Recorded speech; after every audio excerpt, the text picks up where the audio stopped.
आप सबके माध्यम से मुझे राष्ट्रपति के रूप में चुनकर देश की सेवा करने का अवसर प्रदान किया। इसके लिए मैं देशवासियों का सदैव आभारी रहूंगा। सर्वशक्तिमान ईश्वर की कृपा से जिस दायित्व को निभाने का अवसर मुझे प्राप्त हुआ, उसका निर्वहन आप सभी के सहयोग के बिना संभव नहीं था। इसके लिए मैं आप सबका भी आभार व्यक्त करता हूं। अपने कार्यकाल के दौरान मैंने अपनी पूरी क्षमता से अपने कर्तव्यों का निर्वहन करने का प्रयास किया है। आप सबने मेरे प्रति जिस अटूट विश्वास का परिचय दिया, उसके बल पर मैं अपने कर्तव्यों को भली भांति निभा सका। मेरे सभी पूर्ववर्ती राष्ट्रपति मेरे लिए प्रेरणा का स्रोत रहे हैं। माननीय सदस्यगण, राष्ट्रपति और सांसदगण उसी विकास पथ के सहयात्री हैं जो हमारे देश को प्रगति की उच्चतर उपलब्धियों की ओर ले जा रहा है। इस पथ को प्रशस्त करने वाली महान विभूतियों ने हमारे संविधान की रचना करके हमारी लोकतांत्रिक व्यवस्था की नींव रखी।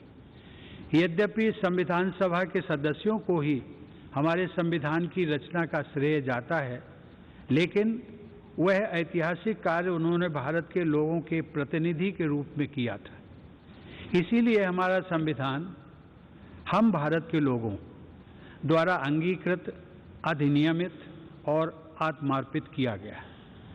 भारत के लोग ही अपने प्रतिनिधियों अर्थात आप सभी माननीय सांसदों के माध्यम से अपने गणतंत्र की यात्रा का मार्गदर्शन करते हैं। इसीलिए संसद को लोगों के तंत्र यानी लोकतंत्र का मंदिर भी कहा जाता है।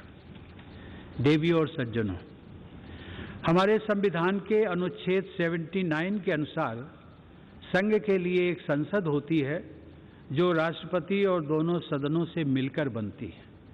इस संवैधानिक प्रावधान के अनुरूप अपनी भावना का समावेश करते हुए मैं राष्ट्रपति को संसदीय परिवार के अभिन्न अंग के रूप में देखता हूँ। जैसा कि किसी भी परिवार में होता है, संसद में भी कभी कभी मतभेद होते रहते हैं।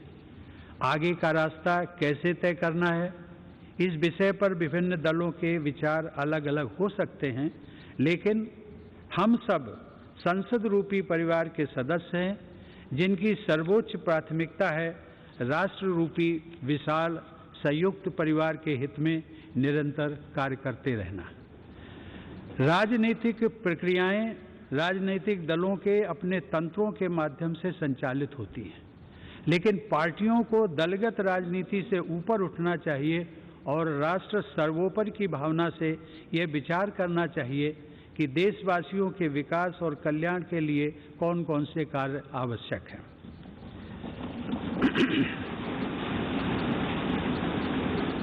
जब हम पूरे राष्ट्र को एक विशाल संयुक्त परिवार के रूप में देखते हैं तो ये समझ में आता है कि पारिवारिक मतभेदों को सुलझाने के अनेक रास्ते हो सकते हैं जो शांति, सद्भाव और संवाद पर आधारित होते हैं। विरोध प्रकट करने के अनेक संवैधानिक रास्ते राजनीतिक दलों और नागरिकों को उपलब्ध हैं। राष्ट्रपिता महात्मा गांधी ने अपने उद्देश्यों को प्राप्त करने के लिए शांति और अहिंसा पर आधारित सत्याग्रह के अस्त्र का इस्तेमाल किया था, लेकिन वे दूसरे पक्ष का सम्मान भी करते थे। हमारे नागरिकों को अपनी मांगों के लिए दबाव बनाने का तथा विरोध करने का संवैधानिक अधिकार उपलब्ध है, लेकिन मेरे विचार से इस अधिकार का प्रयोग हमेशा गांधीवादी तौर तरीकों के अनुरूप शांतिपूर्ण ढंग से ही किया जाना चाहिए।